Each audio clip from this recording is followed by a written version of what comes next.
1:17 p.m. The Eastern Mediterranean, 49 miles southwest of the Lebanese coastline. Sky clear and hard blue, visibility unlimited. The early afternoon sun hammering the sea into a sheet of hammered copper. Wind from the northwest at 8 knots, barely enough to raise whitecaps. The kind of afternoon that offers no concealment, no shadow, no cover. Just open water stretching from the Turkish coast to the Egyptian shore in every direction, and moving through the center of it, cutting her southwestward wake with the authority of 61,000 tons of nuclear-powered steel, was USS Harry S. Truman, CVN 75, Carrier Strike Group 8, the most powerful surface combatant in the history of naval warfare, operating in a theater she had operated in continuously for 19 months. Her flight deck was active. 2 FA-18 Super Hornets were on the catapults preparing for a routine afternoon training sortie. An E-2D Hawkeye was already airborne, its radar dish turning in its slow, continuous rotation 40 miles northeast of the carrier, painting an air picture that stretched from Cyprus to Tel Aviv to the Syrian coast. 4 EA-18G Growlers were orbiting at altitude in their electronic warfare patrol positions. The Combat Information Center below the flight deck was staffed and active, its displays showing the layered tactical picture that Carrier Strike Group 8 maintained 24 hours a day in this theater. 1,114 miles to the southeast, at Naval Support Activity Bahrain, the forward headquarters of the United States Fifth Fleet. It was 3:17 p.m. local time. The base was in its afternoon operational rhythm. The pier complex housed 2 Arleigh Burke-class destroyers undergoing scheduled maintenance, their crews in various states of rest and readiness. The Air Operations Center was monitoring regional traffic. The base perimeter was staffed at standard force protection posture. What neither location knew was that the order had been given 17 minutes earlier, in the Bekaa Valley of Lebanon, in a hardened command facility whose precise location had been the subject of intense intelligence collection for 22 months. The operational commander of Hezbollah's precision missile force had transmitted a single encrypted signal at 12:58 p.m. 11 seconds later, in a series of pre-positioned launch sites across southern Lebanon, the Shuf Mountains, and the northern Bekaa, 44 Fateh 110 and M600 surface-to-surface missiles, Iranian-supplied, GPS-guided, with warheads ranging from 400 to 500 kilograms, began their pre-launch preparation sequences. Their assigned targets were the USS Harry S. Truman and her 3 escort vessels, simultaneously, from 3 IRGC Aerospace Force launch facilities in Khuzestan Province and Fars Province. The Iranian Quds Forces Regional Coordination Cell transmitted the second signal. 31 Hovaiza long-range cruise missiles and 18 Zolfaghar ballistic missiles began their pre-launch cycles. Their targets were the pier complex, the operations center, and the air defense infrastructure at Naval Support Activity Bahrain. The plan, designated internally as Operation 2 Seas, had been 18 months in preparation. Its strategic logic was elegant in its ambition and catastrophic in its miscalculation. Strike the United States simultaneously on 2 fronts separated by over 1,000 miles. Force the U.S. military to split its attention, its air defense assets, its decision-making bandwidth.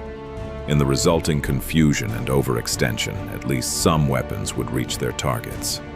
The Truman would be damaged, or worse. The Bahrain facility would sustain significant structural impact.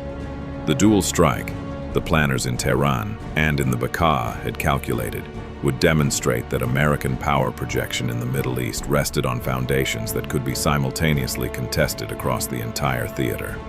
It would change the strategic calculus permanently. They had made 6 catastrophic mistakes. The first mistake, they believed the dual front timing would overwhelm American decision-making. It did not.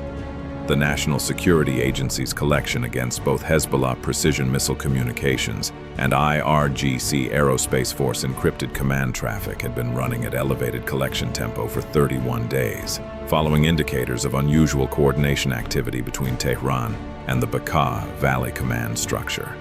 11 days before Operation 2Seas was to execute, the intelligence picture had reached high confidence.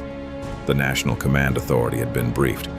Response packages had been pre-planned and pre-authorized for both theaters simultaneously. When the operation executed, there was no confusion and no overextension. There was a pre-planned response package executing exactly as designed across two theaters at the same moment the threat was executing. The second mistake. The 44 Hezbollah missiles targeting USS Harry S. Truman had been assigned coordinates taken from the carrier's last satellite-confirmed position 22 hours earlier. The Truman had changed course twice in the intervening period for routine flight operations. She was now 14 nautical miles from the coordinates the Fateh. 110 missiles had been assigned. 14 miles. At ranges of 200 to 240 kilometers, a GPS-guided ballistic missile with a CEP of 30 meters hitting 14 miles from the target was not hitting the target. It was hitting the sea. The third mistake. They had not accounted for USS Monterey. The Ticonderoga-class guided missile cruiser had been operating in complete emissions control 63 miles northwest of the Truman, her radar dark, her position unknown to both Hezbollah intelligence and the IRGC's satellite reconnaissance assets. USS Monterey had been in MCON posture for 72 hours following the intelligence assessment of the 2Seas threat. She was invisible. She was loaded. She had 46 SM-2 Block 3B missiles and 12 SM-6 extended-range interceptors pre-assigned to the engagement sectors covering the Truman's northern and northeastern approach vectors. The moment the Hezbollah launch plumes were detected by the space-based infrared system, Monterey came out of MCON, and her fire control radar went to full power. The fourth mistake. The IRGC planners had assessed the Patriot air defense coverage at Naval Support Activity Bahrain as capable of engaging a maximum of 8 simultaneous ballistic missile tracks. Their count of 18 Zolfaghar missiles was designed to saturate that coverage with a 10-missile overage. The assessment was drawn from a 2021 intelligence report on PAC-3 engagement capacity.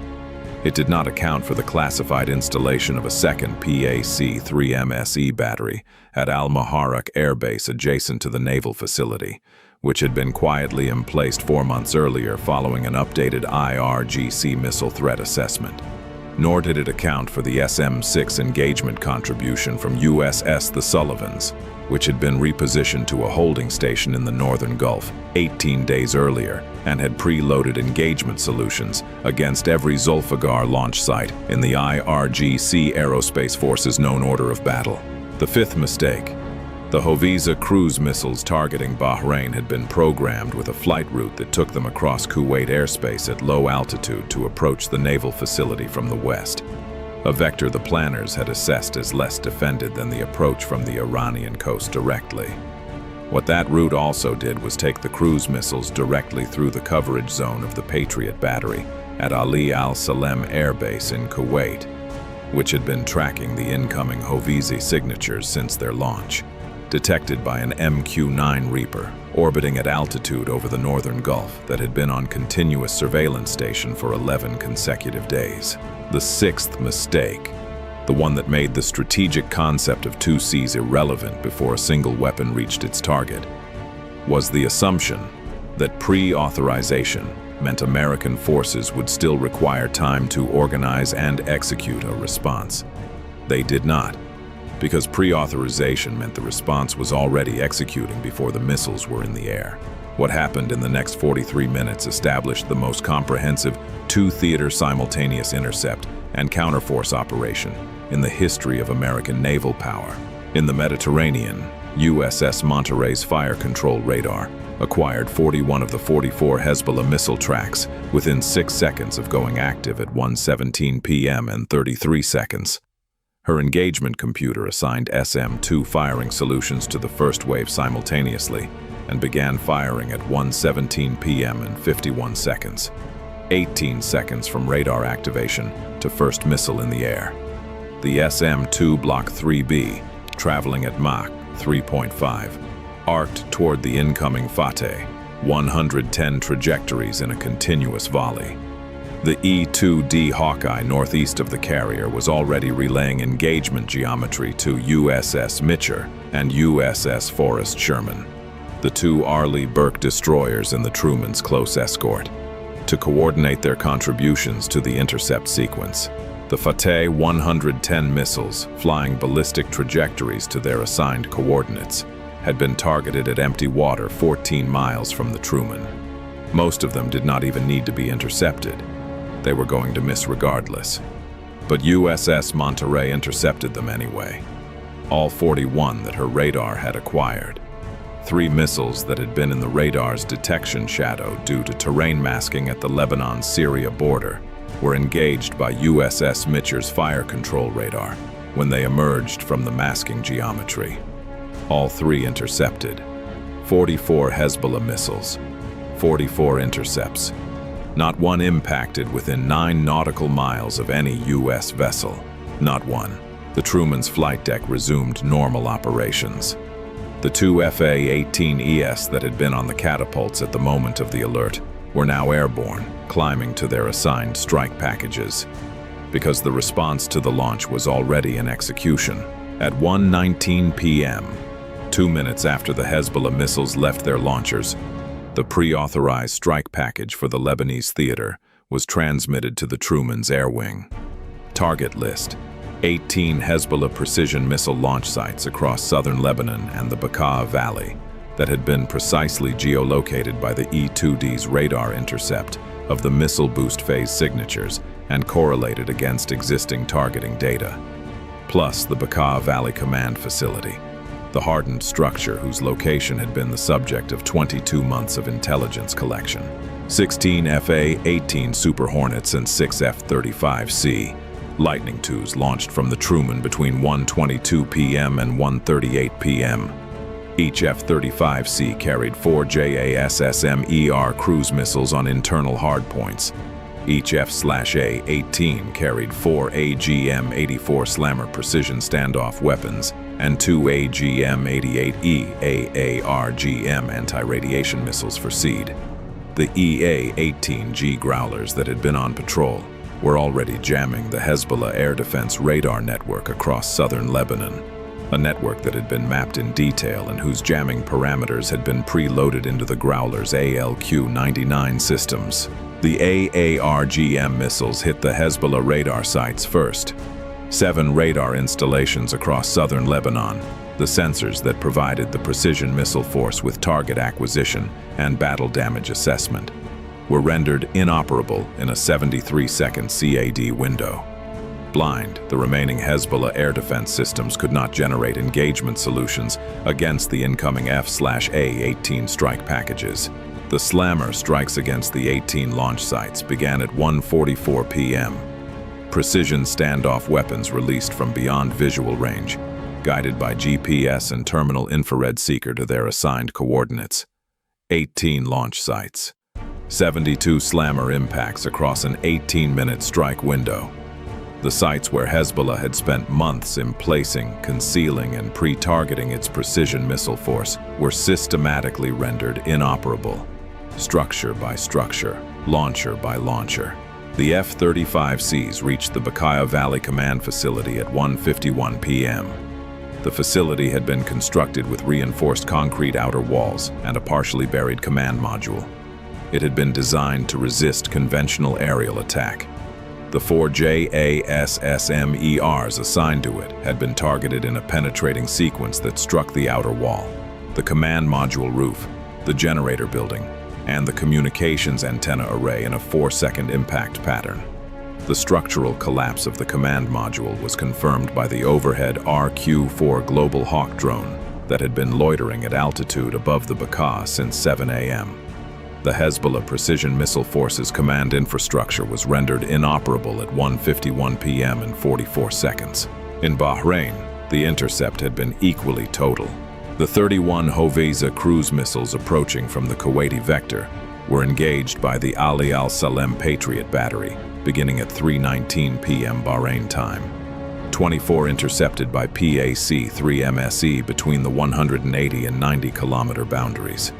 7 survivors were engaged by the Bahrain facility's inner Patriot ring. All 7 intercepted. 0 Hoveza cruise missiles reached the naval facility.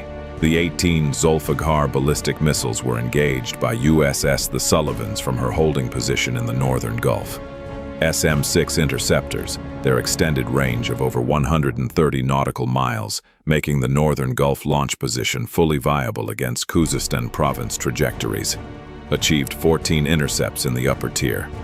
The Bahrain PAC-3 batteries engaged the 4 remaining tracks in the terminal phase. All 4 intercepted. 18 ballistic missiles, 18 intercepts, 0 impacts on any U.S. facility. Naval support activity. Bahrain continued normal operations throughout the engagement. The operations center was fully functional. The pier complex was undamaged. The 2 destroyers at maintenance pier were unaffected. The counterforce response against the IRGC launch infrastructure in Iran executed simultaneously with the Bahrain intercept from USS Georgia, an Ohio-class guided missile submarine that had been holding at depth in the Gulf of Oman for 9 days, preloaded with the counterforce target package for exactly this contingency. 44 Tomahawk Block 5 missiles were airborne by 3:22 p.m. Their targets: the 3 Hoveza launch facilities in Khuzestan province and Fars province, 2 Zolfaghar missile storage and assembly complexes, the IRGC Aerospace Force Regional Command Facility at Ahvaz that had coordinated the 2Cs timing sequence, and 4 radar installations along the Iranian coast that provided surveillance coverage of the northern Gulf. The Tomahawks reached their targets between 3:51 p.m. and 4:07 p.m. All 3 Hoveza launch facilities were struck and rendered inoperable. The 2 Zolfaghar storage complexes were struck by penetrating warhead Tomahawks that collapsed their above-ground structures and penetrated their hardened storage areas. The Ahvaz Command Facility, the coordination node for the 2C's operational timing, received 6 Tomahawk impacts that resulted in total structural collapse of the command building and its adjacent communications infrastructure. The 4 radar installations were each struck by 2 Tomahawks and rendered permanently inoperable. From Al Udeid Air Base in Qatar, 8 F-35. As that had been on ground alert since 6 a.m. launched at 3:24 p.m. on the pre-planned SEAD and strike mission against IRGC Aerospace Force facilities in Bushehr province.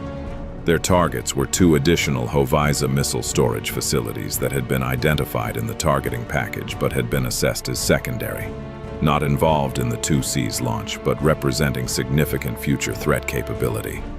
The F-35 has penetrated Iranian airspace on their stealth profiles, encountered no effective air defense response. The Iranian radar network in Bushehr province had been partially degraded by an NSA cyber operation that had been activated at 3:18 p.m. as part of the pre-authorized response package, and struck both facilities with JASSMER cruise missiles at 4:11 p.m. and 4:14 p.m. respectively. Both facilities rendered inoperable. By 4:19 p.m., 3 hours and 2 minutes after the first Hezbollah missile left its launcher in southern Lebanon, Operation 2Cs had been comprehensively neutralized across both theaters simultaneously. The final accounting was documented by EUCOM and CENTCOM intelligence over the subsequent 48 hours. In the Lebanese theater, 44 Hezbollah precision missiles launched, 44 intercepted, 0 impacts on U.S. vessels. 18 Hezbollah launch sites rendered inoperable. 7 Hezbollah radar installations rendered inoperable. The Bekaa Valley Command Facility, structural collapse confirmed, rendered inoperable. Hezbollah Precision Missile Force personnel assessed as having sustained significant casualties across the 18 neutralized launch sites based on SIGINT intercepts of Hezbollah internal communications, assessed at between 240 and 290 personnel removed from the battle space. In the Bahrain theater, 31 Hoveza cruise missiles launched, 31 intercepted, 0 impacts. 18 Zolfaghar ballistic missiles launched, 18 intercepted, 0 impacts. 3 IRGC Ahvaz launch facilities rendered inoperable. 2 Zolfaghar storage complexes rendered inoperable. The Ahvaz coordination facility, structural collapse confirmed, rendered inoperable. 4 Iranian coastal radar installations rendered inoperable. 2 Bushehr missile storage facilities rendered inoperable. Total IRGC Aerospace Force installations neutralized in the counterforce response, 11. American personnel casualties across both theaters, 0. Not one service member wounded. Not one aircraft lost. Not one ship sustaining any impact. Naval support activity. Bahrain continued uninterrupted operations. The USS Harry S. Truman's flight deck completed its afternoon sortie schedule and began preparing for the next day's operations. In Tehran, the Supreme National Security Council convened at 5:30 p.m. No statement was issued that evening. The IRGC Aerospace Force commander, who had designed the 2Cs coordination framework, did not attend. The Ahvaz facility's structural status had been confirmed by satellite imagery by 4:45 p.m. In the Bekaa Valley, Hezbollah's communications network went to emergency backup protocols for the first time since the 2006 war. The Bekaa command facility's location, which had been maintained in secrecy for 11 years, was now a field of structural rubble. The eastern Mediterranean was quiet. The Persian Gulf was quiet. Both were open. Both were as they had been before Operation 2Cs was conceived, under the watch of the United States Navy. This is what happens when you build an 18-month plan around the assumption that simultaneous pressure on two fronts will fragment American resolve and American capability. This is what happens when you fire 44 missiles from Lebanon and 31 from Iran and 18 more from Iran at the same moment and discover that every single one of them was tracked from the moment it left its launcher, engaged before it reached its midpoint, and neutralized before it came within range of any American asset. The Truman is still on station. The Bahrain facility is still operational. The watch is unchanged. The assets that enabled 2Cs to be conceived, planned, resourced, and coordinated over 18 months, the launch sites, the storage complexes, the command facilities, the radar network, are structural rubble across 2 countries. It took 43 minutes. This is what happens when you mistake patience for weakness and preparation time for permission. The Mediterranean is open. The Gulf is open. They always will be.